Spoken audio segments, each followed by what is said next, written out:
Salam damai sejahtera buat kita semua. Belakangan ini lagi heboh dan viral, yaitu perdebatan antara Edis TV dengan Pak Bombom. Yang pokok permasalahannya adalah penyalipan Yesus itu rencana Bapa atau rencana iblis. Ini baru terjadi beberapa hari yang lalu. Pas dengan viralnya masalah rapture atau pengangkatan yang lagi heboh-heboh juga kemarin, yang diisukan akan terjadi tanggal 23-24 September 2025 kemarin. Dan ini membuat orang Kristen di Indonesia menjadi heboh. Penyalipan Yesus itu rencana Bapa atau rencana iblis. Dan jawaban yang ada terbagi menjadi dua kubu. Ada yang bilang rencana Bapa, ada yang bilang rencana iblis. Dan ini menarik banyak tokoh-tokoh rohani yang membahas masalah perdebatan ini. Ini sebenarnya topiknya kalau dilihat sederhana, tapi kalau mau dibahas sangat mendalam. Harus punya wawasan yang luas, harus mengerti secara keseluruhan. Ini sebenarnya penyalipan Yesus rencana Bapa atau rencana iblis. Dan banyak tokoh-tokoh rohani Kristen yang tampil, yang bersuara, termasuk apologet-apologet. Mungkin Bapak Ibu ada yang sudah mendengar pembahasan-pembahasan, apa jawaban mereka atas topik pembahasan ini, atas jawaban mereka. Mereka adalah orang-orang yang secara rohani adalah orang-orang yang bisa lebih memahami akan firman Tuhan. Sebenarnya penyalipan Yesus itu rencana siapa? Rencana Bapa atau rencana iblis? Mereka-mereka yang tokoh-tokoh rohani yang luar biasa, yang pemahamannya sangat dalam kalau menurut saya ya. Jadi apapun jawaban mereka kita mesti hargai. Mungkin sudut pandang kita yang berbeda. Jadi kita di dalam Tuhan jangan ribut untuk masalah hal ini. Ini adalah masalah pemahaman saja. Tetap yang menjadi juru selamat kita adalah Tuhan Yesus, yang telah mengorbankan dirinya di atas kayu salib. Nah, itu rencana siapa? Rencana Bapa atau rencana iblis? Kembali, ini menjadi topik yang sangat menarik untuk dibahas. Jadi, kalau Bapak Ibu yang mungkin durasinya ini lama, kalau belum selesai nanti kalau misalnya ada keperluan bisa disambung lagi. Kita dengar lebih teliti dan kita akan bisa menarik kesimpulan, logika pemahaman firman Tuhan yang seperti apa di pihak Allah atau di pihak iblis yang mengatakan bahwa penyaliban itu rencana Allah atau rencana iblis. Nah, nanti kita akan memiliki pegangan yang benar. Nanti kita akan berpegang kepada yang benar, pemahaman yang benar. Dan saya akan memberi jawaban juga nanti, rencana Bapa atau rencana iblis. Sebenarnya pembahasan ini sederhana, kelihatannya ya, tidak pernah terpikir oleh kita selama ini. Dan mereka yang mencetuskan ide ini adalah orang-orang yang luar biasa. Yang orang Kristen sendiri mungkin bingung untuk menjawabnya rencana siapa. Kalau ditanya secara langsung, misalkan belum tahu nih topiknya, ditanya langsung, penyalipan Yesus rencana Bapa atau rencana iblis? Mungkin orang Kristen juga bingung, rencana siapa ya? Nah, kalau udah dengar-dengar pendapat, masukan dari sana, masukan dari sini, nah baru mereka terbuka pikirannya. Rencana siapa nih? Rencana Bapa apa rencana iblis? Jadi, pendirian mereka mengikuti pemahaman, pengupasan firman Tuhan mana yang dianggap benar. Nah, itu mungkin mereka yang bisa mengikuti. Tapi kalau ditanya langsung keputusan mereka, kalau sebelum tahu ini maksudnya topik ini, mereka juga akan bingung. Rencana siapa? Saya waktu dengar ini juga pembahasan di YouTube itu ya. Wah, ini topik yang menarik. Terus saya dengar Edis TV memberi jawaban begini. Terus si Pak Bom Bom nggak terima. Jadi kita tahu bahwa Edis TV menjawab rencana iblis, dan Pak Bom Bom adalah yang berseberangan bahwa penyaliban Yesus ada rencana Bapa. Secara tidak langsung kita udah bisa menarik kesimpulan, karena itu perdebatannya sengit. Perdebatan yang sengit. Perkenalkan, nama saya Asan dari channel Satu Teropong, dan perkenankan saya untuk menjawab tentang topik masalah ini.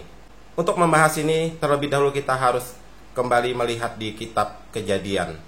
Asal mula kita bisa mengenal Allah dan juga bisa mengenal iblis, dan diri kita sendiri adalah manusia yang adalah menjadi objek perebutan pengaruh antara Allah dengan iblis. Kita akan baca di kitab Kejadian pada pasal yang pertama, pasal yang awal sekali, tentang penciptaan langit dan bumi serta isinya. Setelah Allah menciptakan hari pertama, apa yang dia ciptakan? Allah menjadikan terang. Antara terang dan gelap, Allah memisahkan terang dari gelap. Berfirmanlah Allah, jadilah terang, lalu terang itu jadi. Allah melihat bahwa terang itu baik, lalu dipisahkannya terang itu dari gelap. Dan Allah menamai terang itu siang dan gelap itu malam.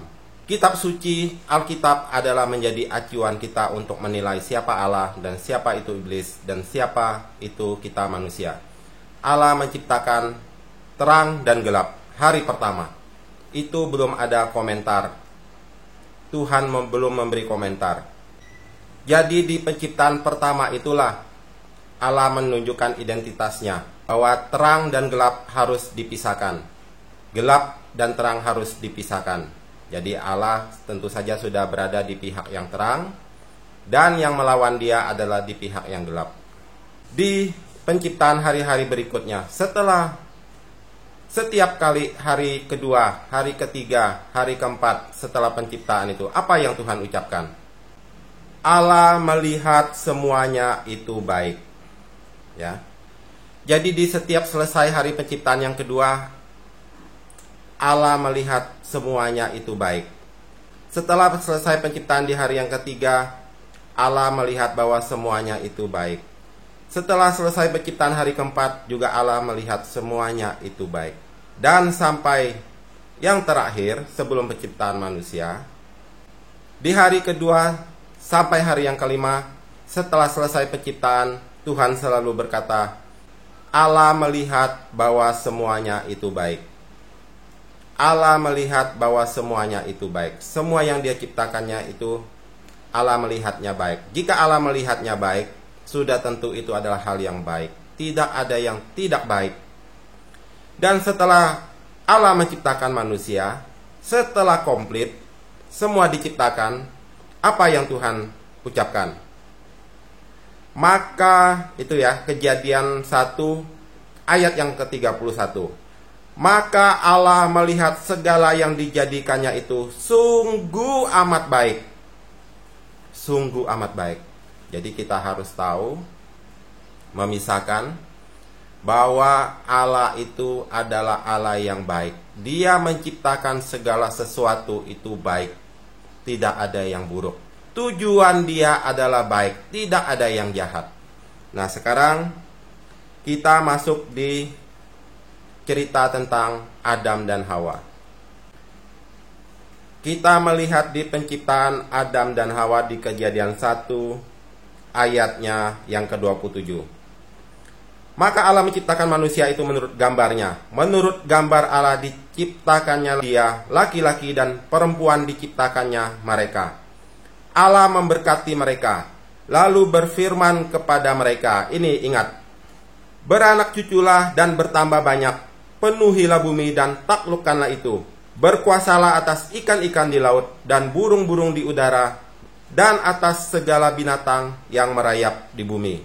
Setelah Allah menciptakan manusia menurut gambar dan rupanya, laki-laki dan perempuan, Allah memberkati mereka.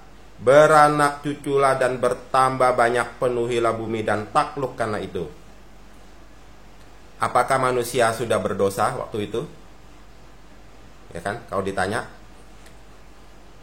kenapa Tuhan memberkati manusia? Manusia belum berdosa, tapi Tuhan sudah memberkati. Bagaimana manusia bisa beranak cucu bertambah banyak di bumi? Karena mereka berdosa. Setelah mereka jatuh dalam dosa, diusir dari Taman Eden, disitulah baru manusia itu beranak cucu. Apakah Tuhan, jadi tujuan Tuhan Allah menciptakan manusia supaya manusia berdosakah? Karena sebelum manusia berdosa itu sudah dinubuatkan terlebih dahulu, dikasih tahu, beranak cuculah. Tuhan sudah memberkati, Tuhan memberi yang baik. Ingat, Tuhan itu adalah Tuhan yang baik. Itu kunci yang utama yang harus kita pegang. Antara iblis dan Tuhan bertolak belakang. Tuhan adalah baik, iblis kebalikannya. Tuhan memberi hidup, iblis kebalikannya.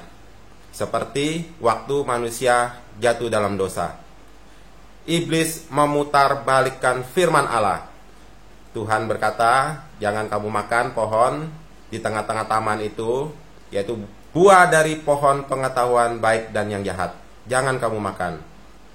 Jika kamu makan, kamu pasti akan mati. Tuhan sudah ucapkan itu. Tapi apa iblis bilang? Tidak, kamu akan seperti Allah. Kamu akan tahu tentang yang baik dan yang jahat. Dengan pembahasan sedikit sini saja, kita sudah bisa semestinya memetik kesimpulan. Penyalipan Yesus itu rencana Allah apa rencana iblis? Dengan tegas, saya berkeyakinan penuh kepada firman Tuhan. Sama seperti rapture kemarin.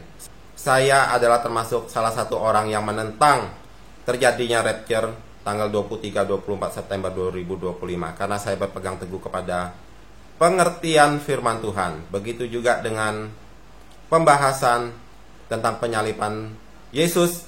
Itu rencana Bapa atau rencana iblis. Kiranya Bapak, Ibu, saudara-saudari dan teman-teman semua mungkin masih bisa mempercayai apa yang saya beberkan. Jadi ingatlah akan dua cerita itu saja, bahwa Allah menciptakan langit dan bumi dan segala isinya adalah baik. Tuhan sendiri berfirman setelah dia menciptakan bahwa itu adalah baik. Semua yang dijadikannya itu adalah baik. Itu Tuhan yang melihat.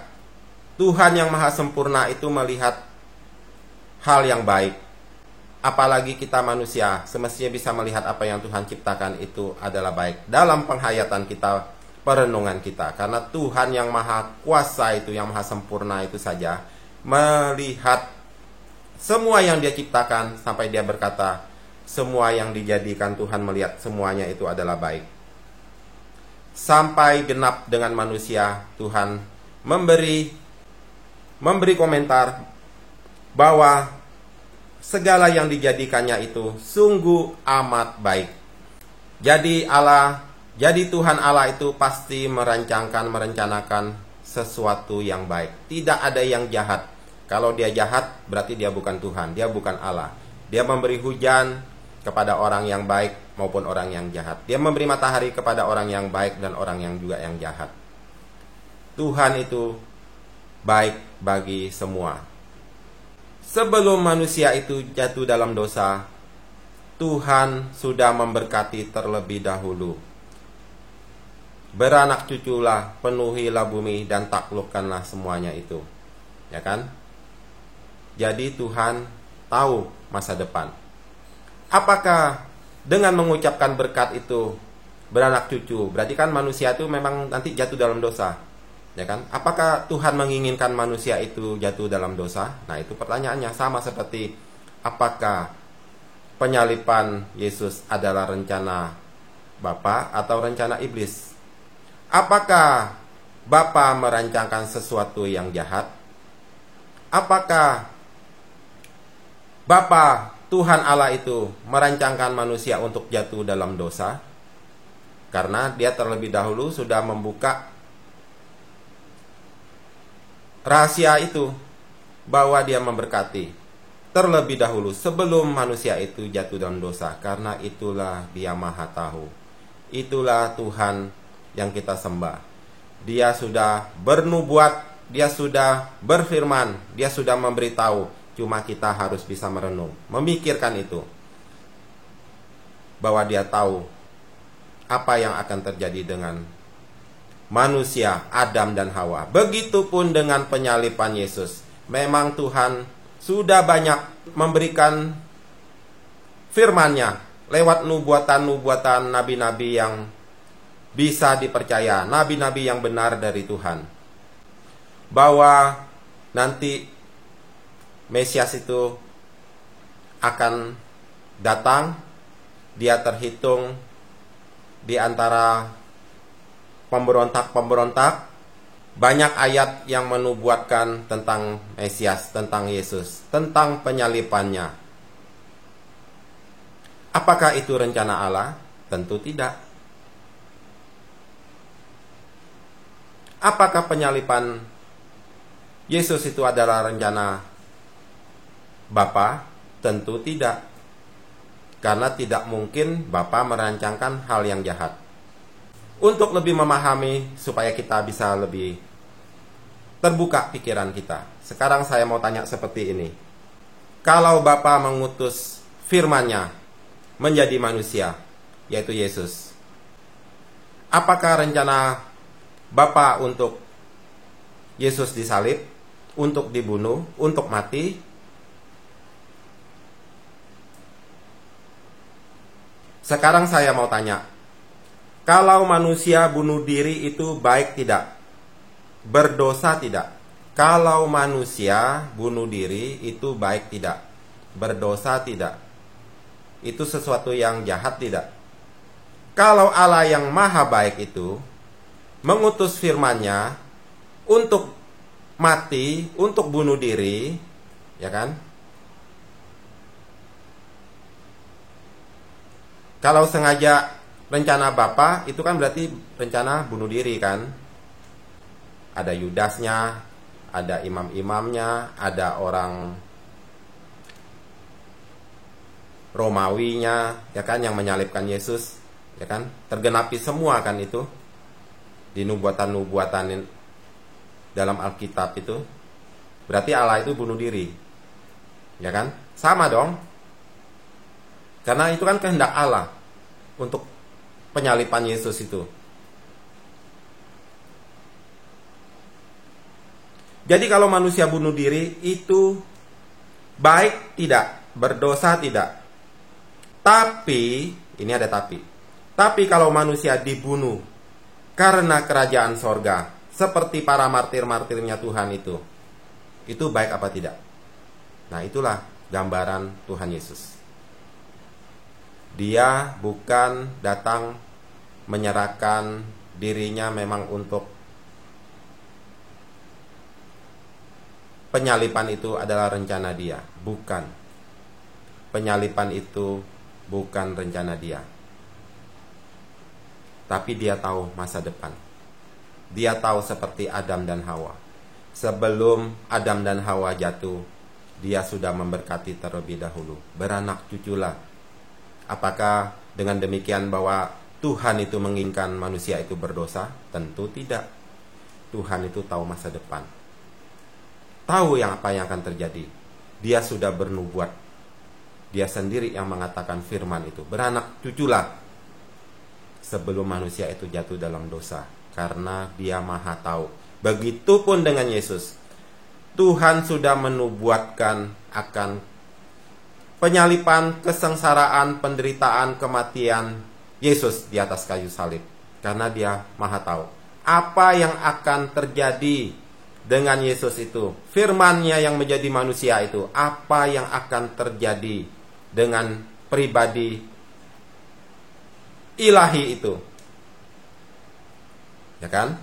Jadi Tuhan Yesus itu adalah penyalipannya adalah rencana iblis, bukan rencana Allah. Karena kita berpatokan dengan penjelasan tadi. Kalau manusia bunuh diri, itu adalah hal yang tidak baik. Itu adalah hal yang berdosa. Tapi kalau manusianya itu dibunuh karena kerajaan sorga, seperti para martir-martirnya Tuhan.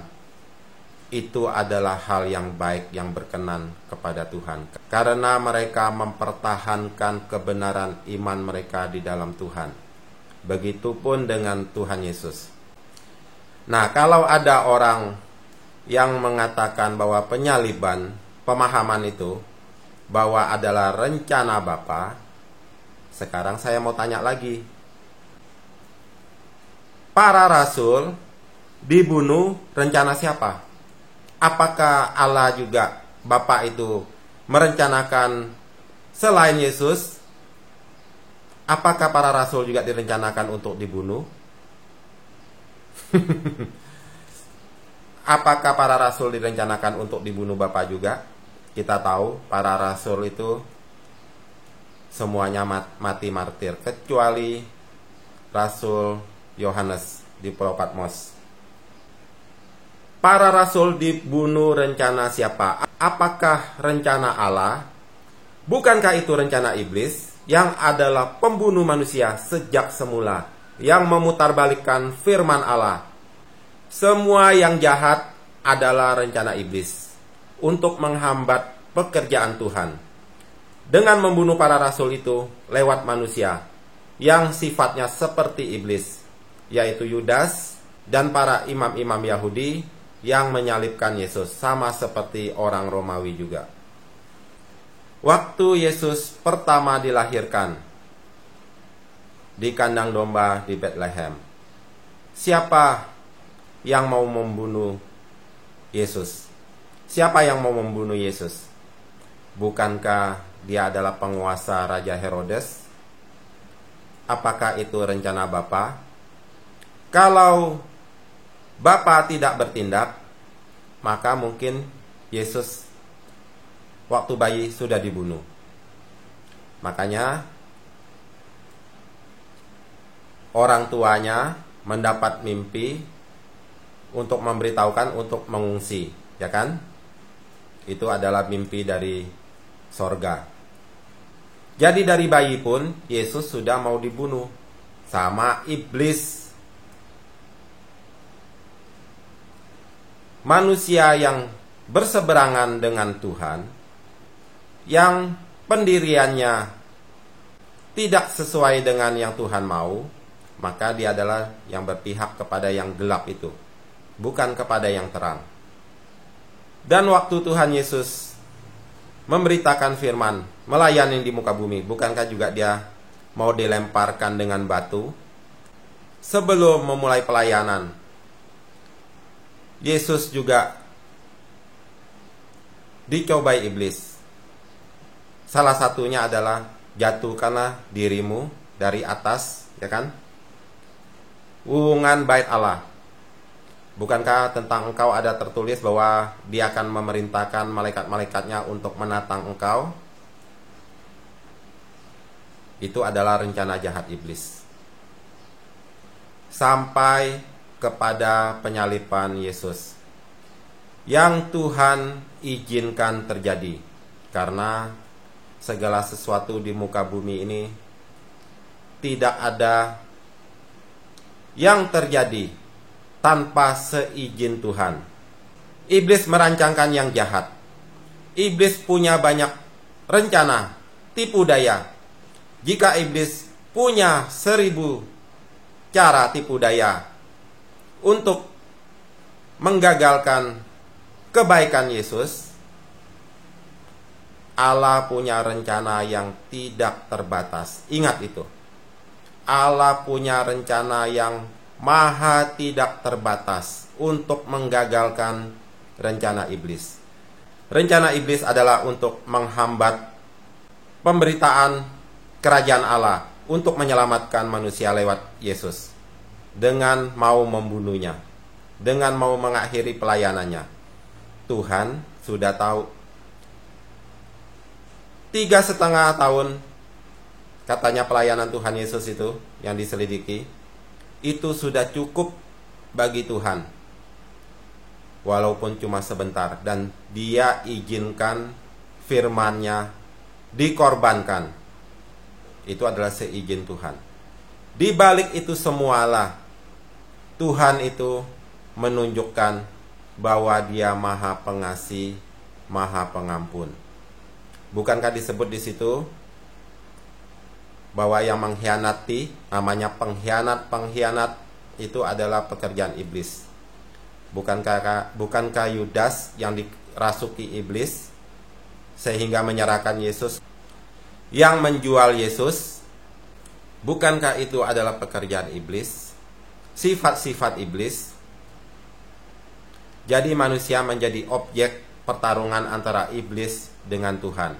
Iblis mau menggagalkan kehadiran Yesus di muka bumi ini. Tetapi Allah punya rencana. Apa yang dianggap iblis berhasil, Allah bisa memutarbalikkan semuanya itu menjadi karya keselamatan, menjadi hal yang baik. Menjadi hal yang baik. Banyak ayat, tapi saya tidak mau baca karena terlalu panjang. Saya cuma hanya mengupas, memberi pandangan pengertian supaya kita bisa memahami hal ini. Ada yang mengutip ayat di Kisah Para Rasul, Kisah Para Rasul 2 ayat yang 23. Dia yang diserahkan Allah menurut maksud dan rencananya telah kamu salibkan dan kamu bunuh oleh tangan bangsa-bangsa durhaka. Ini menurut saya yang membela bahwa Allah yang menyerahkan Yesus untuk disalibkan, ini adalah penafsiran yang salah. Dia yang diserahkan Allah menurut maksud dan rencananya. Rencananya adalah baik. Telah kamu salibkan dan kamu bunuh oleh tangan bangsa-bangsa durhaka. Kebalikannya. Ya, pengertiannya seperti itu. Dia, Yesus yang diserahkan Allah menurut maksud dan rencananya. Rencananya adalah baik. Tapi Tuhan tidak mengungkapkan rencananya apa kalau dia tidak disalibkan. Dia tidak dibunuh oleh manusia. Tapi Tuhan udah kasih tahu bahwa Yesus akan disalibkan, akan dibunuh, akan mati, akan dianiaya. Jelas kan? Dia yang diserahkan Allah menurut maksud dan rencananya. Telah kamu salibkan dan kamu bunuh oleh tangan bangsa-bangsa durhaka. Kamu membunuh Yesus yang diserahkan Allah menurut maksud dan rencananya. Mungkin maksud dan rencana Allah itu ada yang lain, tapi dibatalkan, digagalkan oleh iblis. Allah izinkan itu terjadi. Allah bisa memutarbalikkan yang buruk menjadi baik, kutuk menjadi berkat. Itulah Dia Allah, Dia Tuhan. Kalau tidak begitu, Dia tidak bisa menyandang gelar maha kuasanya Tuhan Allah Bapa di sorga itu. Kita baca apa yang dikatakan Yesus tentang dirinya di Yohanes 8 ayat 37. Kita baca di Yohanes 8 ayat 37 sampai 47. Ini adalah perkataan Yesus. Aku tahu bahwa kamu adalah keturunan Abraham, tetapi kamu berusaha untuk membunuh aku. Itu kan perkataan Tuhan Yesus. Kamu berusaha untuk membunuh aku karena firman-Ku tidak beroleh tempat di dalam kamu. Apa yang kulihat pada Bapa, itulah yang kukatakan. Dan demikian juga kamu perbuat tentang apa yang kamu dengar dari bapamu. Jawab mereka kepadanya, Bapa kami ialah Abraham. Kata Yesus kepada mereka, jikalau sekiranya kamu anak-anak Abraham, tentulah kamu mengerjakan pekerjaan yang dikerjakan oleh Abraham. Tetapi yang kamu kerjakan ialah berusaha membunuh aku. Tuh, Tuhan udah bilang lagi kan, kamu berusaha membunuh aku. Aku seorang yang mengatakan kebenaran kepadamu, yaitu kebenaran yang kudengar dari Allah. Pekerjaan yang demikian tidak dikerjakan oleh Abraham. Kamu mengerjakan pekerjaan bapamu sendiri. Jawab mereka, kami tidak dilahirkan dari zina. Bapa kami satu, yaitu Allah. Kata Yesus kepada mereka, jikalau Allah adalah Bapamu, kamu akan mengasihi aku, sebab aku keluar dan datang dari Allah. Dan aku datang bukan atas kehendakku sendiri, melainkan Dia yang mengutus aku. Apakah sebabnya kamu tidak mengerti bahasaku? Sebab kamu tidak dapat menangkap firmanku. Ingat ini, iblislah yang menjadi bapamu. dan kamu ingin melakukan keinginan-keinginan bapamu. Ia adalah pembunuh manusia sejak semula dan tidak hidup dalam kebenaran, sebab di dalam dia tidak ada kebenaran. Apabila ia berkata dusta, ia berkata atas kehendaknya sendiri, sebab ia adalah pendusta dan bapa segala dusta. Tetapi karena aku mengatakan kebenaran kepadamu, kamu tidak percaya kepadaku. Itu jelas ayatnya, Tuhan Yesus sendiri yang mengatakan bahwa mengapa kamu berusaha selalu membunuh aku. Bapamu lah iblis itu. Iblis itu adalah bapamu, karena dia adalah pembunuh manusia sejak semula. Tidak mungkin Tuhan itu melempar batu sembunyi tangan. Tidak mungkin Bapa, keinginan dia Yesus mati adalah rencana Bapa. Tidak mungkin Bapa melempar batu sembunyi tangan. Dengan mengatakan demikian, berarti Bapa itu sembunyi tangan, ya kan? Ini jelas adalah pekerjaan iblis, bukan kehendak Bapa. Karena mereka berusaha membunuh Yesus. Karena apa? Karena mereka tidak mengenal kebenaran. Dan Bapa mereka yang Tuhan Yesus katakan adalah iblis adalah bapanya, karena dia adalah pembunuh manusia sejak mulanya. Tetapi karena aku mengatakan kebenaran kepadamu, kamu tidak percaya kepadaku. Siapakah di antaramu yang membuktikan bahwa aku berbuat dosa? Apabila aku mengatakan kebenaran, mengapakah kamu tidak percaya kepadaku? Barang siapa berasal dari Allah yang baik itu, ia mendengarkan firman Allah. Itulah sebabnya kamu tidak mendengarkannya, karena kamu tidak berasal dari Allah. Karena kamu tidak berasal dari Allah. Jelas.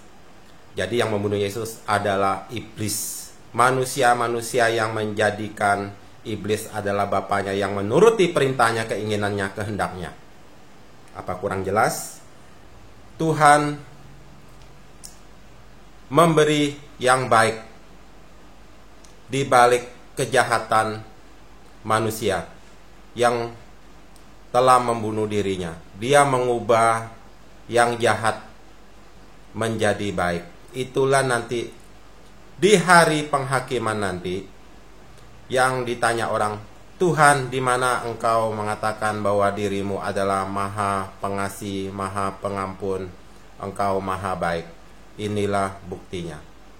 Dia membalikkan yang jahat dilakukan kepada dirinya menjadi berkat, sehingga nanti menjadi berkat dan keselamatan, sehingga nanti tidak ada orang yang bisa mengklaim, mendakwa Tuhan, menuntut Tuhan tentang kebaikannya. Tuhan mengizinkan untuk dibunuh, untuk mati. Itu bukan rencana dia. Kalau rencana dia, saya bilang seperti yang semula tadi, berarti bunuh diri. Dia sengaja datang, memang rencananya untuk mati. Sama seperti Tuhan menciptakan manusia. Apakah untuk berdosa? Kan tentu tidak. Tapi sebelum manusia itu berdosa, Tuhan sudah kasih tahu bahwa kamu akan beranak cucu, keturunanmu akan memenuhi bumi. Dia sudah memberkati terlebih dahulu, sebelum yang jahat itu terjadi. Tuhan sudah menubuatkan firman itu, Mesias itu akan datang menjadi manusia. Dia diberi dengan maksud baik, tetapi manusia, iblis, berencana menggagalkan maksud baiknya Allah itu dengan menyalibkan, dengan membunuh dia, dengan membinasakan dia.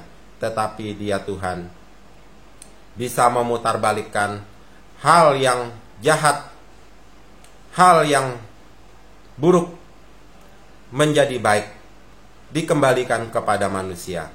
Itulah dia Tuhan.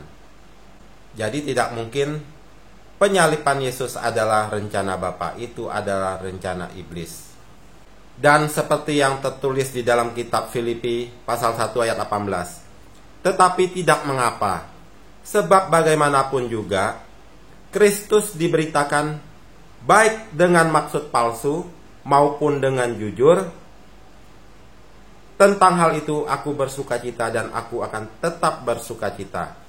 Jadi Kristus diberitakan baik dengan maksud palsu maupun dengan jujur. Tetap saja Kristus diberitakan. Kristus akan menang. Saya mau membacakan satu ayat penutup. Ini yang menguatkan kita akan kebenaran firman Tuhan, pengertian yang telah kita bahas tadi. Di 1 Korintus 2 ayat 6 sampai 8. Yang judulnya adalah ini, dengarkan. Hikmat yang benar. Sungguh pun demikian kami memberitakan hikmat di kalangan mereka yang telah matang, yaitu hikmat yang bukan dari dunia ini, dan yang bukan dari penguasa-penguasa dunia ini, yaitu penguasa-penguasa yang akan ditiadakan. Tetapi yang kami beritakan ialah hikmat Allah yang tersembunyi dan rahasia, yang sebelum dunia dijadikan telah disediakan Allah bagi kemuliaan kita. Tidak ada dari penguasa dunia ini yang mengenalnya, sebab kalau sekiranya mereka mengenalnya, mereka tidak menyalibkan Tuhan yang mulia. Itulah pekerjaan manusia durhaka yang menuruti perintah bapaknya yang adalah iblis. Jadi kesimpulannya, penyaliban Tuhan Yesus itu adalah rencana iblis. Sebab kalau sekiranya mereka mengenalnya, mereka tidak menyalibkan Tuhan yang mulia. Tidak mungkin Bapa menghendaki penyaliban Yesus adalah rencananya. Tidak mungkin Bapa melempar batu sembunyi tangan. Tidak mungkin Yesus juga telah mengakui Bapamu adalah iblis yang berusaha membunuh aku. Tidak mungkin keinginan Bapa itu adalah jahat, bunuh diri. Cukup jelas ya? Demikian sekilas pembahasan dari saya. Kiranya Roh Kudus memimpin menyertai kita untuk mengerti firman-Nya, untuk bisa memahami kebenarannya, dan supaya kita bisa hidup di dalamnya. Tuhan Yesus memberkati.